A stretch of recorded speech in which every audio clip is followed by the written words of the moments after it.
Hi, everyone. My name is Joe and everyone calls me ID. So, season one, season three, episode one.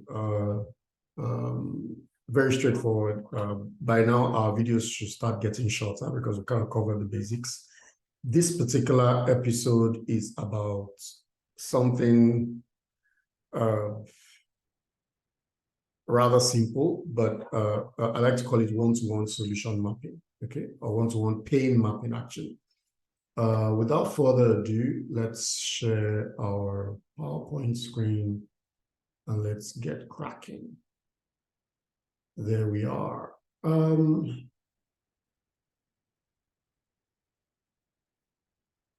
As you might imagine, I have seen a good number of decks, right? A good number of pitch decks.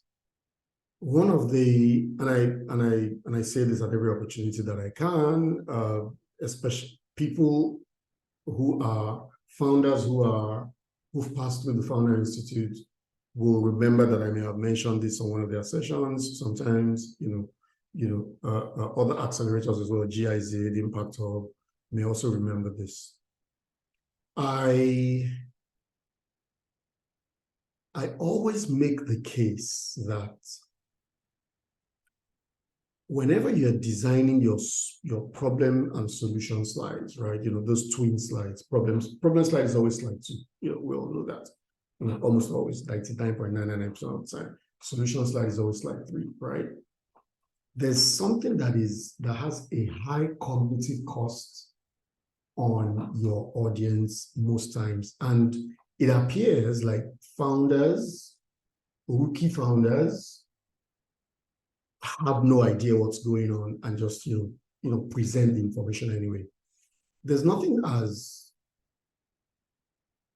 mentally disruptive as for a founder to state, for instance, maybe 5 bullet points on problem slide and then 2 bullet points on solution slide, or in some cases 1 bullet point on the problem slide and 5 bullet points on the solution slide.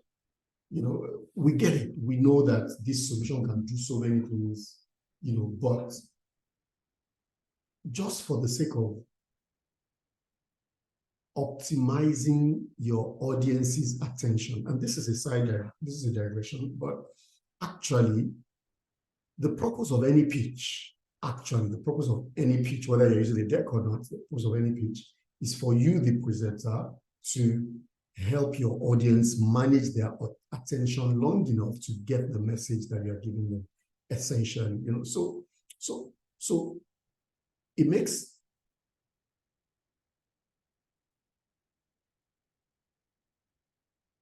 a lot of sense to think about how we present information, especially on these two associated slides, the problem slide and the solution slide. Like I said before, it's a disaster. It's a complete disaster whenever someone presents 1 or 2 bullet points on the problem slide and then 4 or 5 bullet points on the solution slide.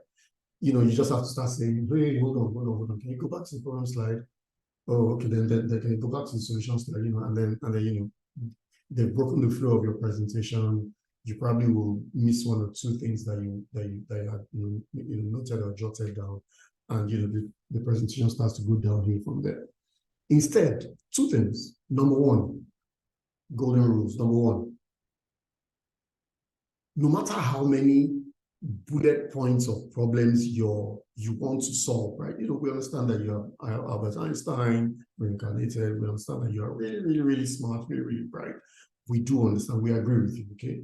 However, for the purpose of your deck, please streamline whatever you are presenting to the top 3 problems, right?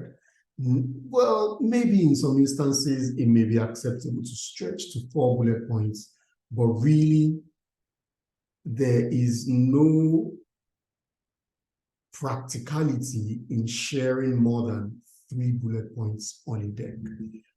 Like I always say, again, this is another digression. Remember that the deck, any pitch deck, does not get you an investment. A pitch deck gets you the follow-on conversation that gets you the investment. So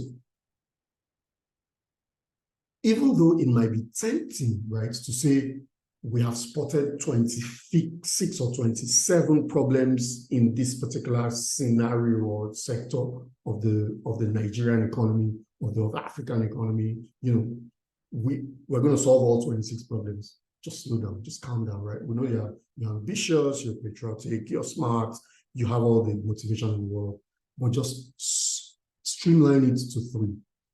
3 bullet points is just small enough and just digestible enough for your audience to really, really appreciate what you're saying. List 3 bullet points, have some way of ranking those bullet points. We use, these are the things that we discussed in season 2, problem validation. Rank them and pick the top 3.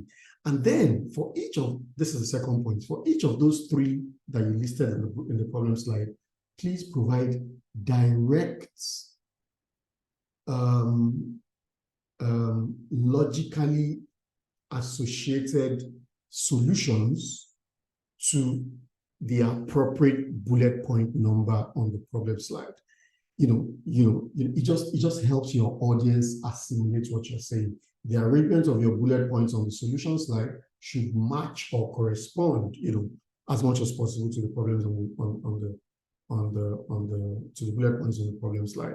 And this simple trick, this is all of it, really, this is all to this particular point in this video. But I think that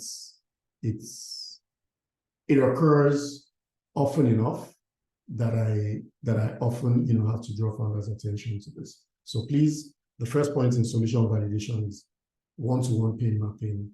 Please map your solution bullet points to your problem bullet points. Thank you very much for tolerating my hallucinations. I'll see you on the next one. Bye.